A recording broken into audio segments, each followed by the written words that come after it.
Ladies and gentlemen, please welcome the United States Secretary of the Interior, Ken Salazar.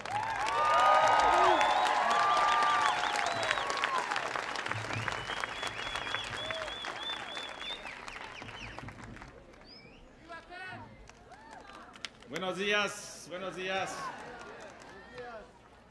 Infinitas gracias damos por tan grandes bendiciones y qué bendición aquí en La Paz, honrando a César Chávez con nuestro presidente Barack Obama.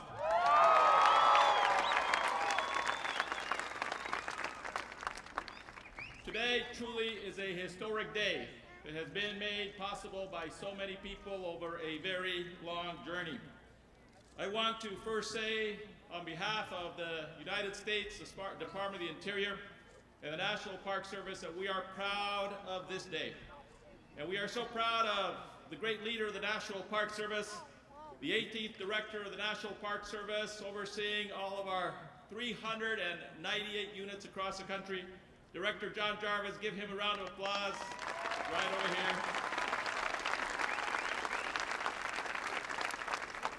Across our great nation, from the Everglades to Yosemite to Acadia to Denali, we have almost 300 million people who come and visit the great iconic sites of the United States of America. And they are led by people like Chris Leonard, who is in charge of over 50 national parks just in the western part of the United States. Please give Chris Leonard a round of applause as well.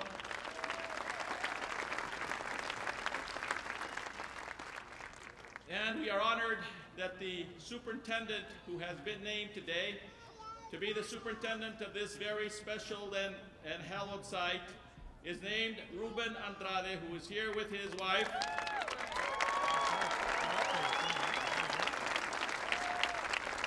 He himself is a son of a mother and father who were farm workers, and he himself has labored in the fields. And so he knows the meaning of this very special place. We wish you the very best in the newest of America's national parks, number 398.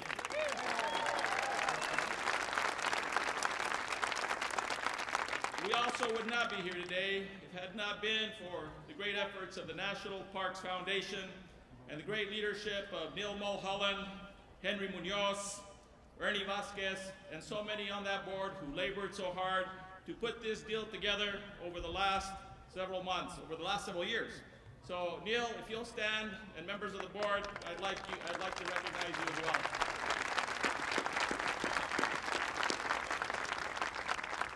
One other quick acknowledgement that I want to make here. We are working with our National Latino Heritage Initiative, which I'll speak about in just a minute. But we have a number of people who have worked with us throughout the country as we try to tell America's story in a much more inclusive way. And today we have the panel of scholars who are about ready to complete the blueprint for the American Latino Heritage Initiative. I'd like you to give them all a round of applause. They've worked tirelessly on this effort now for several years. And finally, we in the United States have been working hard on creating a National Latino Museum at the Smithsonian, and most of the commissioners are here today. Give them a round of applause. It's time that there be a National Museum on the National Mall.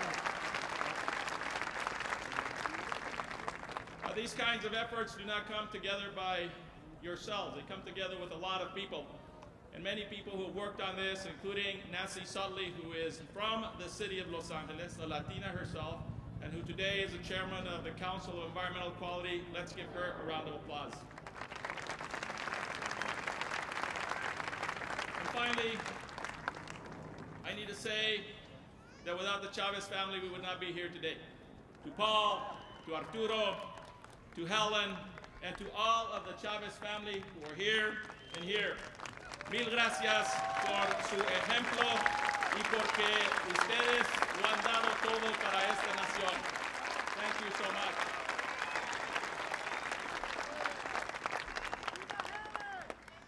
Que viva Helen y que viva Dolores Huerta. Que viva. So today we have this 398th National Park joining the ranks of what Ken Burns and Duncan Dayton call America's best idea.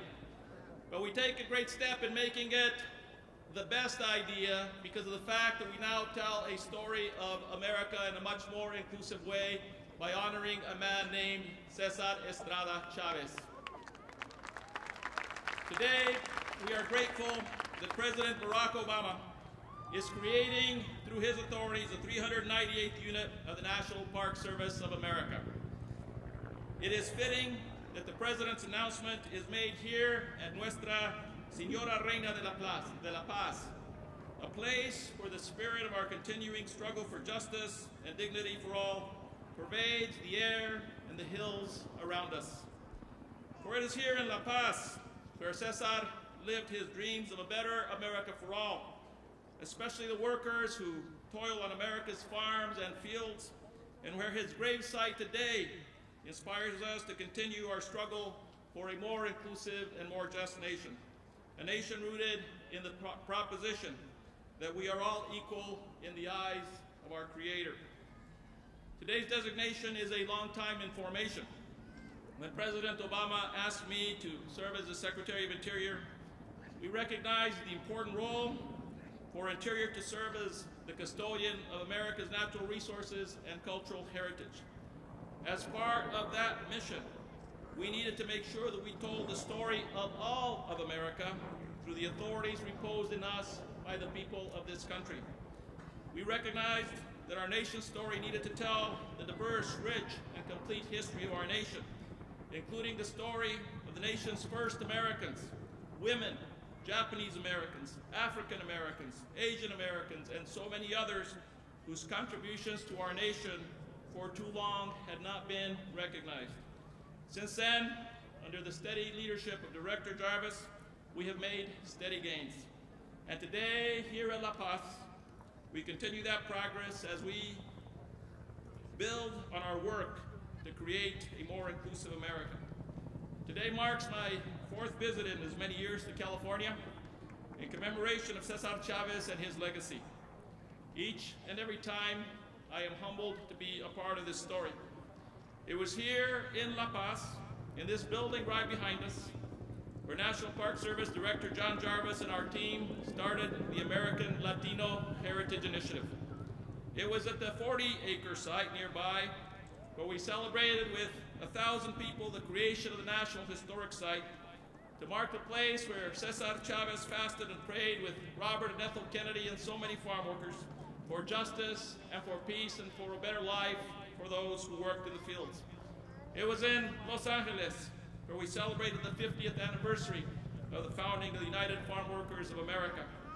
And it is here today, here in La Paz, with thousands of you, that the President of the United States of America, the leader of the free world, joins us to make sure that the legacy of Cesar Chavez will live forever in the hearts and minds of our nation and our world.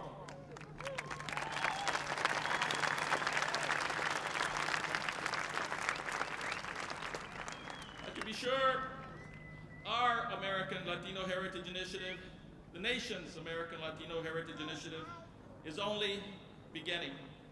But today, because of the leadership of the National Park Service and the generosity of the American Latino Heritage Fund of the National Park Foundation, we are making progress. And we will make sure that the work continues and the recognition of diverse contributions of Latinos are an enduring part of an inclusive and stronger America. Already, the National Park Service and the Foundation, under Neil Mulholland's extraordinary leadership, are working to complete the Independent Scholars Review that will help create a blueprint that will guide the National Park Service for decades to come.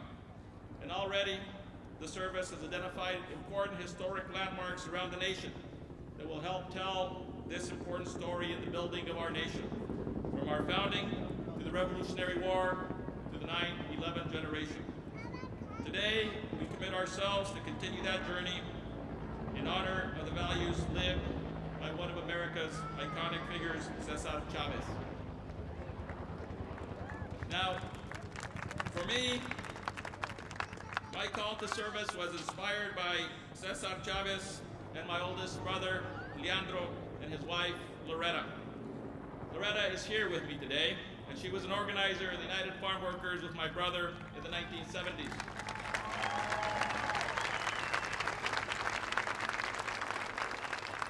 It was Cesar Chavez and the movement that brought Leandro and Loretta together as organizers in the movement, and where they found their shared devotion to the principles of a higher covenant founded in dignity and justice for all people. And it was the farm workers' eagle of strength and grace that kept them and our family together in times of great pain and hardship and struggle. And even now, we are guided by the moral arc taught to us by Cesar, that only in service to others do we find the true meaning of our lives. President Bill Clinton compared Cesar to Moses. Robert Kennedy called him one of the heroic figures of our time. Cesar Chavez earned these accolades not because he was a man who was wealthy and trapped in royalty, but he was a man whose life was rich with purpose. A man who led a movement that improved the lives of millions of people, and a man who inspired others to take up the cause of the powerless and the oppressed. I end today where I began. Our work today marks progress towards a more perfect union and a more perfect humanity. We are proud that our President Barack Obama carries this mission in his heart. So we are affirmed today in the belief that we can and will achieve that more perfect union through the creation of this national monument to honor the life of a simple and humble man who gave his life so that others might have a life of dignity. Today we are ensuring that the story of this civil rights giant will never be forgotten. We know that we can, we know that we will, and we know that we must achieve the dreams of Cesar and his great teachers, Dr. Martin Luther King, Mahatma Gandhi, and the teachings of Our Lady of Guadalupe, and here in Nuestra Señora Reina de la Paz. This we know. This we know. Este sueño de Cesar es un sueño que ahora, en este día, toma un paso adelante.